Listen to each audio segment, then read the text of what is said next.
লাগাই দিন।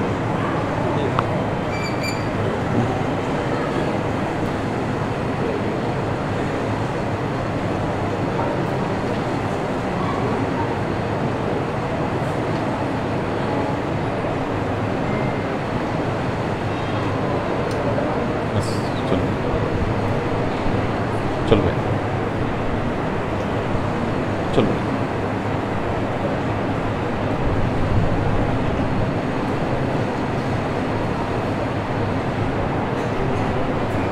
আলহামদুলিল্লাহ আলহামদুলিল্লাহিল্লাযী লা শারীকা লাহু ফী মামলুকাতিহি الواحد الذي لا ينادي له في وحدانيته يمرض الخلق ويشفيه ثم يميته ويحييه والأمور تجري بإرادته وحكمته أحمده حمدا معترض بملوحيته والحمد لله الذي عليما خبيرا يعلم ما ينزل من السماء وما يخرج منها وما يعرج فيها وما تحت الثرى فنشهد أن لا إله إلا الله وحده لا شريك له ونشهد أن سيدنا وسندنا ونبينا محمدا صلى الله عليه وسلم فصلى الله تعالى عليه وعلى آله وأزواجه وذريته وأهل بيته وأحبابه وأصحابه الأجمعين إلى يوم القيامة. أما بعد عباد الله توبوا إلى الله وادخلوا في السلم كافة ولا تتبعوا خطوات الشيطان إنه لكم عدو مبين ولتنظر نفس ما قدمت لغد واتقوا الله إن الله خبير بما تعملون. عباد الله واعلموا أن الطهارة والنظافة من شطر الإيمان كما قال رسول الله صلى الله عليه وسلم الطهور شطر الإيمان والحمد لله تملأ الميزان فسبحان الله والحمد لله تملأ ما بين السماوات والأرض والصلاة نور والصدقات برهان والصبر ضياء والقرآن حجة لك. وقال رسول الله صلى الله عليه وسلم إن أمتي يدعون يوم القيامة غر محجلين من آثار الوجوه فمن يستطيع أن يطيل غره. وقال رسول الله صلى الله عليه وسلم الصلاة مفتاح الجنة والطهور مفتاح الصلاة.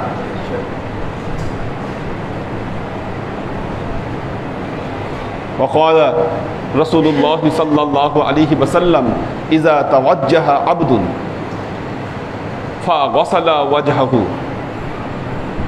خرج من وجهه خطية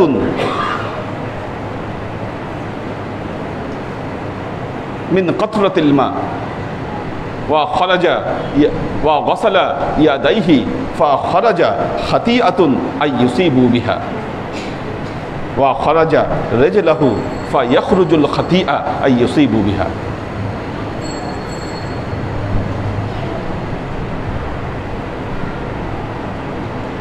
وقال الله تعالى في كلامه المجيد وفرقانه الحميد يا أيها الذين آمنوا اتقوا الله حق تقاته ولا تموتن إلا وأنتم مسلمون।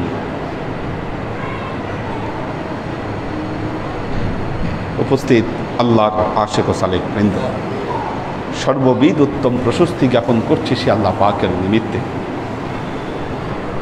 যিনি খায়রুল হাদি মুহাম্মদ সাল্লাল্লাহু আলাইহি ওয়াসাল্লামকে আমাদের নবী হিসাবে প্রেরণ করেছেন।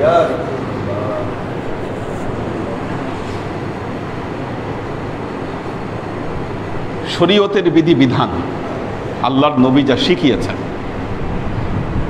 আমরা জাগতিক দৃষ্টিতে যদি সেগুলোকে বিচার করি তার মধ্যে উপকার আছে,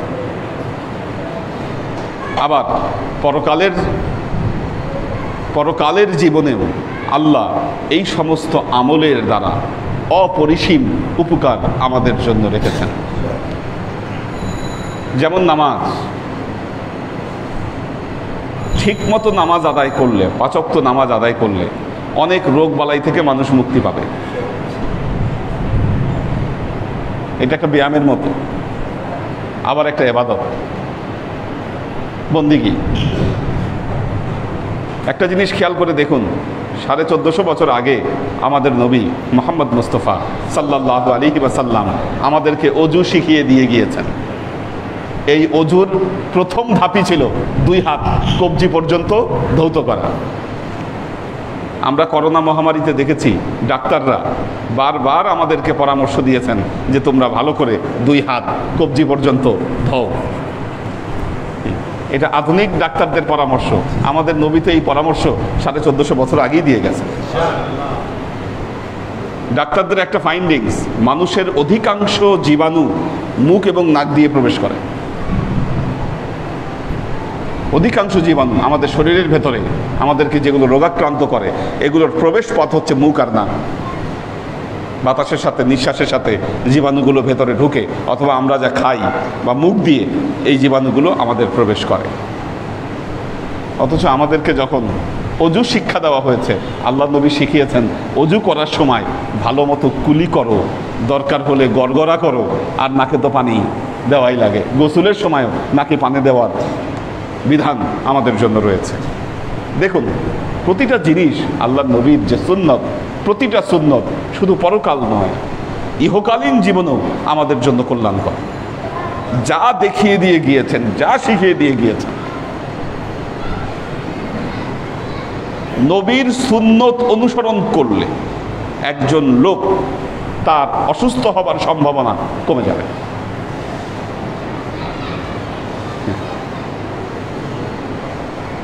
আল্লাহ নবী ভর পেটে খেতেন না, বলতেন পেটের 3 ভাগের 2 ভাগ পূরণ করো, 1 ভাগ খালি রাখো। আমাদের এই বর্তমান সময়ে অধিকাংশ অসুখ বিসুখ হয়ে থাকে ওভার ফিডিং এর কারণে। কোরআন বলেছে কুলু হালালান তাইয়্যিবা, হালাল খাও, তোমার জন্য যেটা সুইটেবল সেটা খাও। কি আমরা তো খাবার পাইলে ভুলে যাই সব কিছু, নবীর কথা তো মানছি না আমরা। আপনি নবীর জীবনকে আপনি অনুসরণ করেন, আপনার অসুখ বিসুখ কিচ্ছু থাকবে না। বাস্তব কথা। আল্লাহর আশিক ও সালেক বৃন্দ, আল্লাহর নবী আমাদেরকে যে পরামর্শগুলো দিয়েছেন তার মধ্যে একটি গুরুত্বপূর্ণ পরামর্শ হচ্ছে পরিচ্ছন্নতা। গত জুমায় পবিত্রতা সম্পর্কে আলোচনা করেছি। পবিত্রতাটা হচ্ছে ব্যাপক, মানুষের আভ্যন্তরীণ পবিত্রতাও দরকার, বাহ্যিক পবিত্রতাও দরকার। আর বাহ্যিক পবিত্রতার সাথে যেটা সম্পর্কিত সেটা হচ্ছে পরিচ্ছন্নতা। দেখুন, 2টো শব্দ, তাহারাত ওয়ান নাজাফাত, একটি অপরটির সাথে জড়িত। এই বাচ্চাগুলোকে আলাদা আলাদা বসানো, এই যাও তো বাচ্চাগুলোকে আলাদা বসাও, কেউ যেন কারোর সাথে কথা না বলে। এই বড় বড় একজনের দায়িত্ব দিয়ে দাও এক একজনকে। ওই যে পিছে তিনজনকে একসাথে বসতে দিও না, আলাদা বসাও, ধরে নিয়ে আসো ভেতর দিকে। হ্যাঁ, তো আল্লাহর আশিক ও সালেক বৃন্দ, আকালা রাসূলুল্লাহ সাল্লাল্লাহু আলাইহি ওয়াসাল্লাম আত-তুহুরু শাতরুল ঈমান। আল্লাহর নবী বলেছেন পরিচ্ছন্নতা, পবিত্রতা এটা ঈমানের অঙ্গ, ঈমানের অংশ। যিনি ঈমানদার তিনি ময়লা থাকতে পারেন না। ঈমানদার সবসময় পরিচ্ছন্ন থাকবেন। ময়লা কাপড়, অপরিচ্ছন্নতা, ভবঘুরে ভাব কি, এগুলো ইসলামে নাই। আপনার গা দিয়ে গন্ধ বের হচ্ছে, মুখ দিয়ে গন্ধ বের হচ্ছে, আপনার পাশে মানুষ যেতে পারছে না, কি এগুলোর স্থান ইসলামে নাই, মনে রাখবেন। আল্লাহ নবী তার উম্মতকে যেটা শিখিয়েছেন, আমরা যদি বলি স্মার্টনেস, এই শব্দটা যদি ইংলিশে বলি, আমরা বলি না স্মার্টনেস। এই আধুনিক যুগের ছেলেপেলেরা মনে করে কোট টাই প্যান্ট পরলেই মনে হয় স্মার্ট হয়ে যায়। এরা মনে করে কোট টাই প্যান্ট পরলেই মনে হয় স্মার্ট হয়ে যায়। আপনি যদি মোহাম্মদ মোস্তফা সাল্লাল্লাহু আলাইহি ওয়াসাল্লামকে চিন্তা করেন, ওনার মতো স্মার্ট মানুষ পৃথিবীতে আর কেউ ছিল না।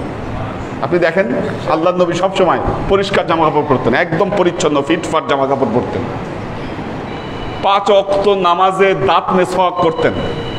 কি 5 ওয়াক্ত নামাজে কেউ যদি দাঁত মেসওয়াক করে, কি দাঁতে কোনো ময়লা থাকার কোনো সম্ভাবনা আছে? কি এই জন্য আল্লাহ নবী যখন হাসতেন মুক্তার মতো দাঁতগুলো চকচক করত। কি আল্লাহ নবী সুগন্ধি ব্যবহার করতেন। কি ওনার গায়ের কাছে গেলে গন্ধ পাওয়ার কোনো সম্ভাবনা নাই, সুগন্ধ বের হতো নবীর গা দিয়ে। কি শিখিয়েছেন আল্লাহ নবী আমাদেরকে। দাড়ি চুল সব সময় সুন্দর করে আঁচড়ে রাখতেন, সব সময় ফিটফাট। এই সুন্নত শিখিয়েছেন আমাদেরকে। আত-তুহুরু শাতরুল ঈমান, আলহামদুলিল্লাহ তামলাউল মিজান। আল্লাহ নবী বলছেন আলহামদুলিল্লাহ এটা এমন একটা শব্দ যা মানুষের মিজানের পাল্লাকে ভারী করে দেয়। কতটুকু ভারী করে? ওয়া তামলাউ মা বাইনাস সামাওয়াতি ওয়াল আরদি, আসমান এবং জমিনের মাঝখানে যে ফাঁকা জায়গাটা আছে, এই ফাঁকা জায়গাটা ওজনওয়ালা জিনিস দিয়ে ভরে দিলে যতটা ওজন হতো এতটা ওজন ভরে দেয়। আসসালাতু নূরুন, আল্লাহ নবী বলতেছেন নামাজটি হচ্ছে আপনার জন্য নূর, আলো। যে ব্যক্তি নামাজ পড়ে আল্লাহ তাকে নূর দান করেন, নূর দান করেন। আস-সাদাকাতু বুরহানুন, আপনি যে দান করছেন এই দান কাল কিয়ামতের ময়দানে আপনার দলিল হিসাবে থেকে যাবে। আস-সাদাকাতু বুরহানুন। ওয়াস-সাবরু জিয়াউন,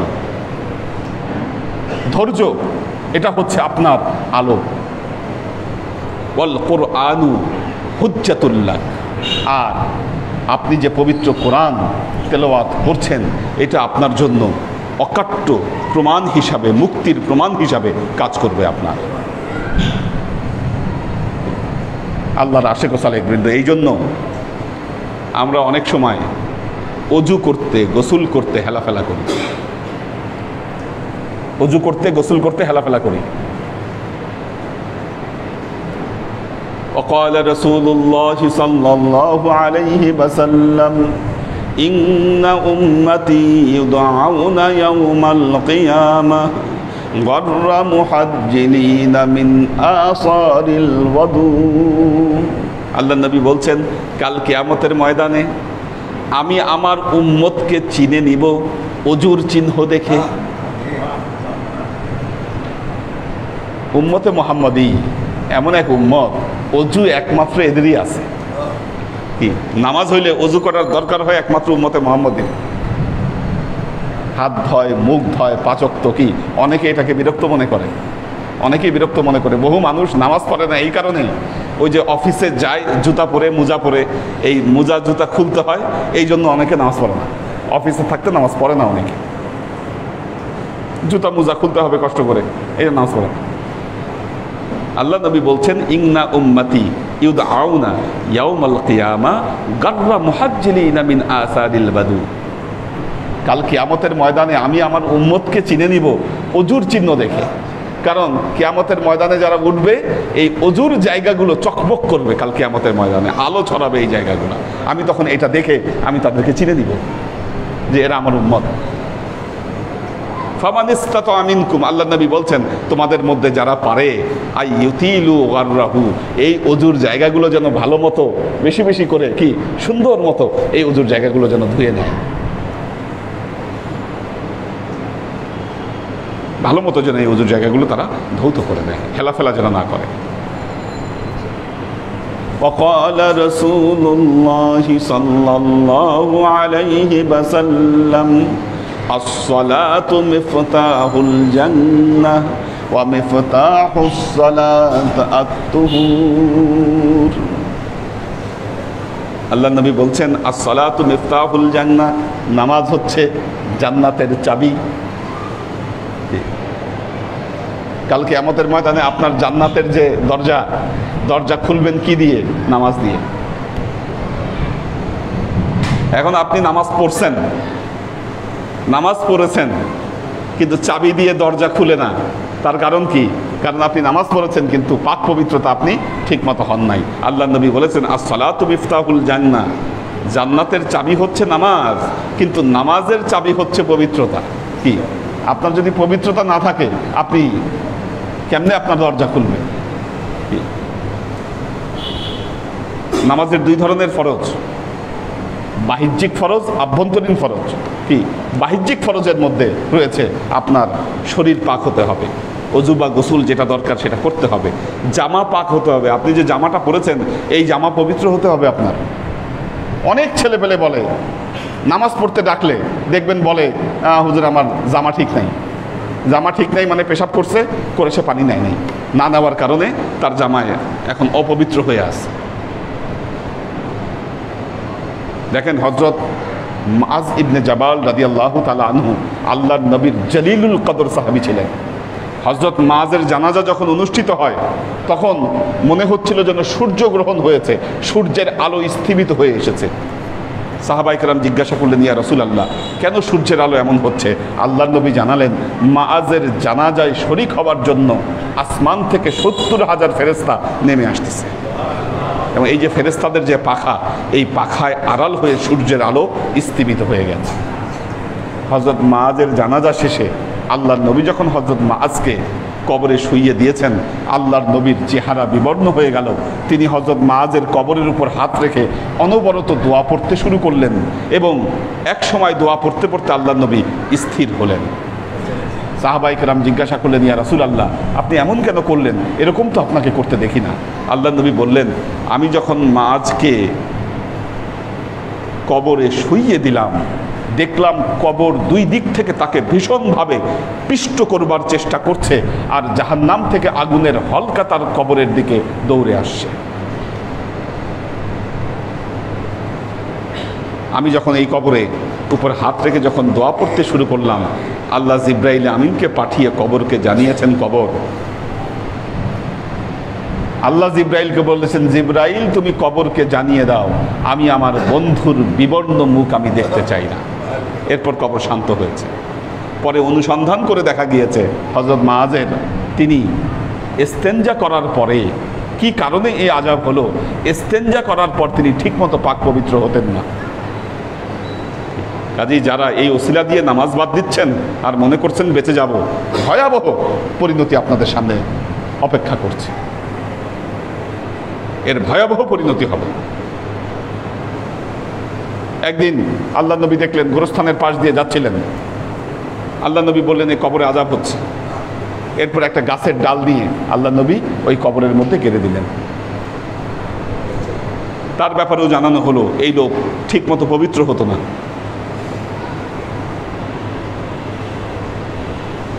আল্লাহর আশিক ও সালেহ নরমালি আপনি দুনিয়ার দৃষ্টিতে দেখলেও আপনি যে ঠিক মতো পবিত্র হচ্ছেন না, ইস্তেঞ্জা করার পর অসুখ হবে তো আপনার, চর্মরোগ হবে, বিভিন্ন ধরনের অসুখ আপনার শরীরে বাধা বাঁধবে শুধু এই কারণে। কারণ দেখেন সুন্নতে খাতনা করা এটা হচ্ছে মুসলমানদের একটা সুন্নত, খ্রিস্টানরাও করে এই সুন্নত, এখন সবাই করে। এখন সবাই করে কম বেশি পৃথিবীতে, কারণ যারা না করে তাদের ওখানে ইনফেকশন হয়। ইনফেকশন যখন হয় তখন বাধ্য হয়ে খাতনা করে দিতে হয়। অথচ আল্লাহ কবে থেকে এই বিধান দিয়েছেন মানুষের জন্য? ইব্রাহিম আলাইহিস সালামের সময় থেকে শুরু। বহু মানুষ হয়েছে এই ইনফেকশনের কারণে, অন্য ধর্মের লোক তাকে খাতনা করতে হয়েছে। কারণ ইস্তেঞ্জা করলে সম্পূর্ণ ক্লিয়ার হচ্ছে না, ওইটা ভেতরে থেকে যাচ্ছে এবং ভেতরে থাকার কারণে ওটা থেকে ইনফেকশন হয়ে যাচ্ছে। তো আল্লাহর আশিক ও সালেক বৃন্দ, শেষ একটি হাদিস বলে শেষ করব। আল্লাহর নবী বলেছেন, আল্লাহর একজন বান্দা যখন অজু করে, সে যখন তার মুখ ধয়, এই মুখ দিয়ে সে যত পাপ করেছিল, চোখ দিয়ে সে পাপ করেছে, মুখ দিয়ে কথা বলে পাপ করেছে, অজু করার সময় ওই পাপগুলো ধুয়ে ধুয়ে ঝরে পড়তে থাকে। যখন সে দুই হাত ধৌত করে, এই হাত দ্বারা যে অপরাধগুলো সংগঠিত করেছে ওই পাপগুলো হাত থেকে ঝরে ঝরে পড়ে। যখন সে পা ধৌত করে, তখন এই পা দিয়ে যে সে অপরাধগুলো করেছিল এই অপরাধ পায়ের সাথে ধুয়ে চলে যায়। আল্লাহর আশিক ও সালেক বৃন্দ, পবিত্রতার পথকে অবলম্বন করুন।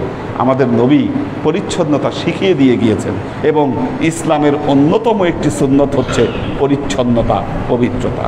আল্লাহ আমাদেরকে পাক পবিত্র থাকবার তৌফিক দান করুন। বারাকাল্লাহু লানা ওয়া লাকুম ফিল কুরআনিল আযীম ওয়া নাফা'ানা ওয়া ইয়্যাকুম লা আয়াতি ওয়া যিকরিল হাকীম ইন্নাহু তাআলা জাওয়াদুন কারীমুম মালিকুন বার রাউফুর রহিম।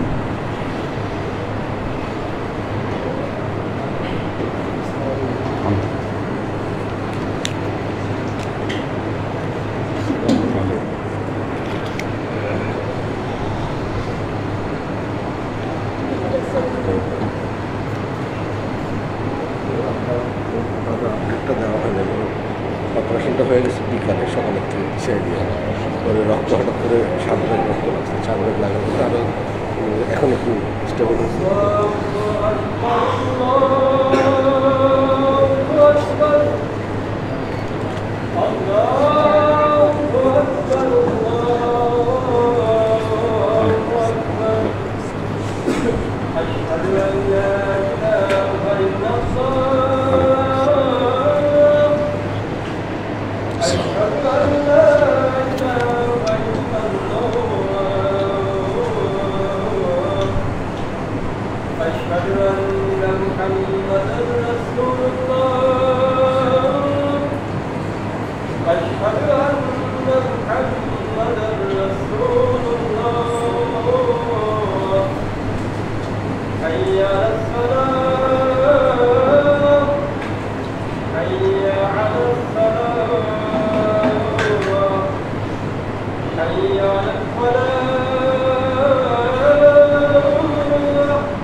الحمد لله الذي لا شريك له في مملوكته،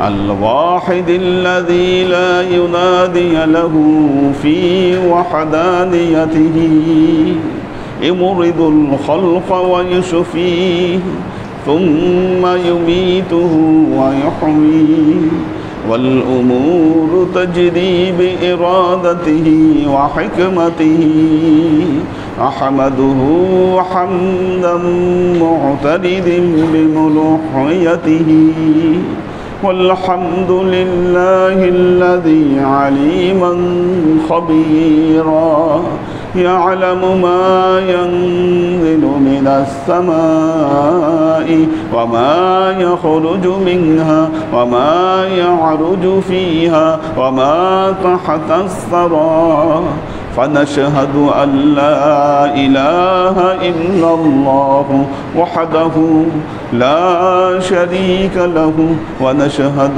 أن سيدنا وسندنا ونبينا محمدا صلى الله عليه وسلم فصلى الله تعالى عليه وعلى آله وأزواجه وذريته وأهل بيته وأحبابه وأصحابه الأجمعين إلى يوم القيامة. أما بعد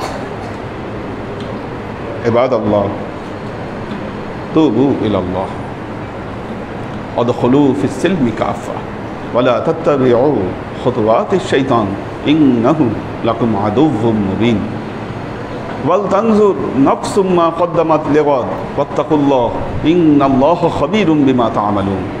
عباد الله واعلموا أن الطهارة هي شطر الإيمان. عباد الله فاعتذروا بنصيحتي كما أخبركم الآن بخطبتي. بارك الله لنا ولكم في القرآن العظيم ونفعنا وإياكم الآيات والذكر الحكيم إنه تعالى جواد كريم مالك رؤوف رحيم.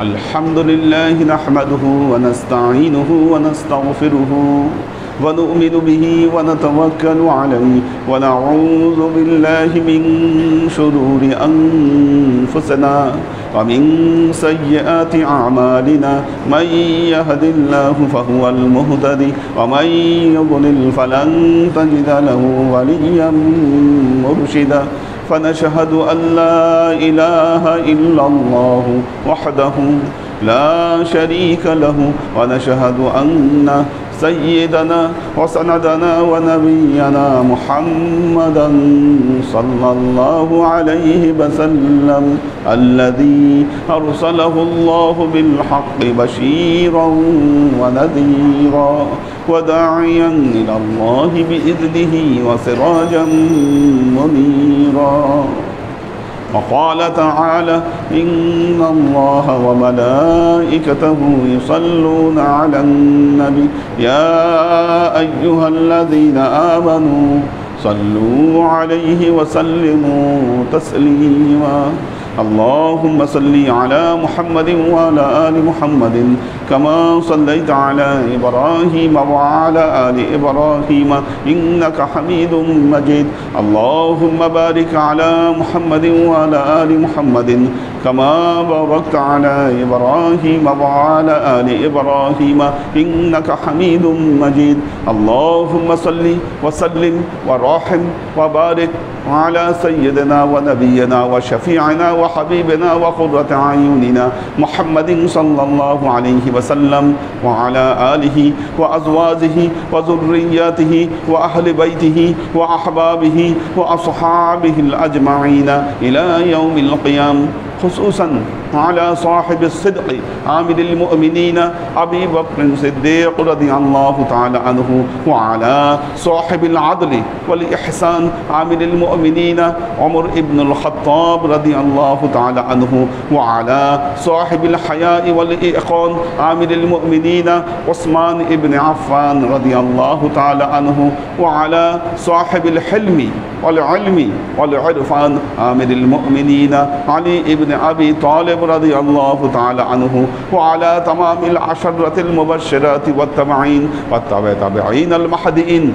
اللهم اهد أئمة المسلمين إلى سنة رسول الله صلى الله عليه وسلم اللهم اغفر أئمة المسلمين مغفرة ظاهرة وباطنة اللهم أعز الإسلام والمسلمين اللهم أت أئمة المسلمين فلاحا عظيما اللهم انصر من نصر دين محمد صلى الله عليه وسلم واجعلنا منهم واخذل من خذل دين محمد صلى الله عليه وسلم ولا